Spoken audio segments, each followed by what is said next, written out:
नमस्कार, आप देख रहे हैं एनएमएफ न्यूज। मैं आपके साथ शबनम। एक तरफ उत्तर प्रदेश में जुमे की नमाज को लेकर पुलिस प्रशासन अलर्ट है। योगी आदित्यनाथ ने सख्त आदेश दे रखे हैं कि कोई भी हिमाकत करता पाए उसे किसी हाल में बख्शा ना जाए। तो दूसरी तरफ मुस्लिम पर्सनल लॉ बोर्ड के मौलाना मुसलमानों से एक ऐसी अपील कर रहे हैं जिससे मोदी सरकार भी तंग रह गई है। दरअसल मुस्लिम पर्सनल लॉ बोर्ड के मौलानाओं को जुमे के दिन वक्फ संशोधन बिल के प्रदर्शन की याद आ गई है। मुस्लिम पर्सनल लॉ बोर्ड की तरफ से एक अपील मुसलमानों से की गई है और कहा गया है कि जुमे की नमाज पढ़ने अगर आप घरों से निकलें तो अपने हाथ पर काली पट्टी बांधकर नमाज पढ़ें और बाकायदा उसका वीडियो और फोटो खींचकर वो मुस्लिम पर्सनल लॉ बोर्ड की वेबसाइट पर अपलोड करें ताकि दिखाया जा सके कि वक्फ संशोधन बिल के खिलाफ मुसलमान जोरों शोरों से प्रदर्शन कर रहा है। बाकायदा मुस्लिम पर्सनल लॉ बोर्ड की तरफ से मौलाना की तरफ से एक बाइट जारी की गई है जिसमें मुसलमानों से अपील करते हुए क्या कुछ कहा गया है वो पहले आपको सुनवाते हैं। बिस्मिल्लाहिर्रहमानिर्रहीम व बिही नस्तईन व सल्लल्लाहु अला नबील करीम वबाद। साहब हज़रात जानते हैं कि वक्फ तरमीमी बिल के सिलसिले में बोर्ड का एहतजाज चल रहा है और इस सिलसिले में मुख्तलिफ़ कार्रवाइयाँ हुई हैं।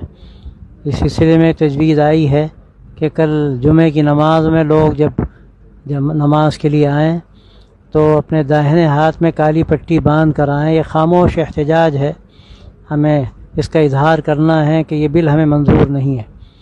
तो इंशाअल्लाह इसका भी असर पड़ेगा। उसकी वीडियो भी अगर बना लें और बोर्ड के ऑफिस में उसकी नकल भेज दें तो ये बेहतर होगा इंशाअल्लाह। अल्लाह ताला अपना फ़ज़ल फरमाए और अल्लाह खैर के रास्ते खोले और ये जो नामुनासिब शक्लें सामने आ रही हैं अल्लाह ताला इनसे नजात अता फ़रमाए और मुल्क में अमन अमान कायम फ़रमाए और अमन अमान कायम रखे। और इस मुल्क की जो खसूसियत रही है कि हमेशा सब यहाँ मोहब्बत के साथ रहें हैं वो दोबारा कायम हो और ये दूरियां जो पैदा की जा रही हैं ये दूरियां ख़त्म की जाएं। अल्लाह ताला आसानी पैदा फरमाए और कामयाब फरमाए। व आखिर दावाना अल्हम्दुलिल्लाहि रब्बिल आलमीन। तो सुन लिया आपने मौलाना साहब क्या कह रहे हैं। मुस्लिम पर्सनल लॉ बोर्ड की तरफ से अपील कर रहे हैं कि मुसलमान जुमे की नमाज पढ़ने जाएं तो हाथों पर काली पट्टी बांधकर अपना विरोध जताएं और मोदी सरकार को चुनौती देने का काम करें। इनडायरेक्ट तरीके से ये बात कही जा रही है मौलाना की तरफ से।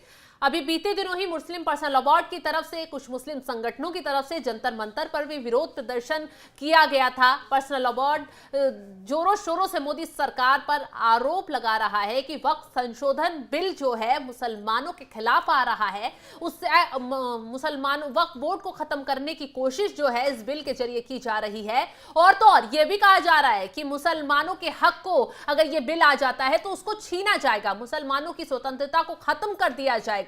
तमाम तरीके की अफवाहें फैलाई जा रही हैं मुसलमानों के बीच, लेकिन हकीकत यह है कि वक्फ संशोधन बिल से ना तो मुसलमानों पर कोई फर्क पड़ेगा, ना ही कोई ऐसा बदलाव इस बिल में किया जा रहा है जिससे मुसलमानों का कोई हक छीना जाएगा, बल्कि वक्फ संशोधन बिल जो है वो सुधार के लिए लाया जा रहा है, उन बिचौलियों पर प्रहार के लिए लाया जा रहा है जो वक्फ संशोधन बिल पर आने पर लगातार बौखला रहे हैं। जिनसे वक्फ संशोधन बिल आएगा तो बिचौलियों की संपत्ति पर न सिर्फ नकेल कसी जाएगी बल्कि वक्फ के पैसों का कैसे गलत इस्तेमाल किया जा रहा है, कहां से फंड आ रहा है और कहां जा रहा है, इसकी जानकारी भी ऑनलाइन साझा की जाएगी। सबसे बड़ी बात तो यह है कि वक्फ बोर्ड की मनमानी भी इस बिल से खत्म हो जाएगी, क्योंकि वक्फ बोर्ड जो है जब मनाता है किसी भी संपत्ति पर अपना कब्जा ठोक जाता है। और सबसे बड़ी बात तो यह है कि उस केस का जो समाधान है और जो मामले की सुनवाई है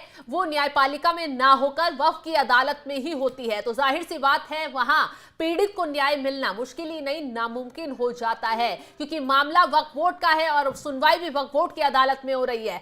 तो ऐसे में अगर वक्फ संशोधन बिल आएगा तो न्यायपालिका तक पीड़ितों के मामले पहुंच पाएंगे, उन्हें इंसाफ मिल पाएगा। और जो बिचौलिया वक्फ बोर्ड की संपत्तियों का गलत इस्तेमाल कर रहे हैं, पैसों पर जमकर खेल खेल रहे हैं, उन पर नकेल कसी जाएगी। और वक्फ कमेटी के जितने सदस्य हैं उसमें नॉन मुस्लिम के साथ साथ मजिस्ट्रेट लेवल के अधिकारी को भी शामिल किया जाएगा। यही वजह है कि कुछ मौलानाओं को तकलीफ हो रही है, जो वक्फ की संपत्तियों पर फल फूल रहे हैं उनको तकलीफ हो रही है। यही वजह है कि वो लगातार मोदी सरकार को आंख दिखाने की कोशिश में लगे हैं और अब पर्सनल लॉ बोर्ड की तरफ से अपील कर दी गई है कि मुसलमान सड़कों पर उतरें और काली पट्टी बांधकर नमाज पढ़ें और मोदी सरकार का विरोध करें, वक्फ संशोधन बिल का विरोध करें। खैर, जिस तरीके की अपील वक्फ मुस्लिम पर्सनल लॉ बोर्ड की तरफ से की गई है उसका बीजेपी की तरफ से भी जवाब दिया गया है और यही बात कही जा रही है कि अफवाहों में ना आए। फिलहाल इस खबर पर आपकी राय क्या है, कमेंट कर जरूर बताएं और तमाम खबरों की अपडेट के लिए आप जुड़े रहें हमारे साथ। नमस्कार।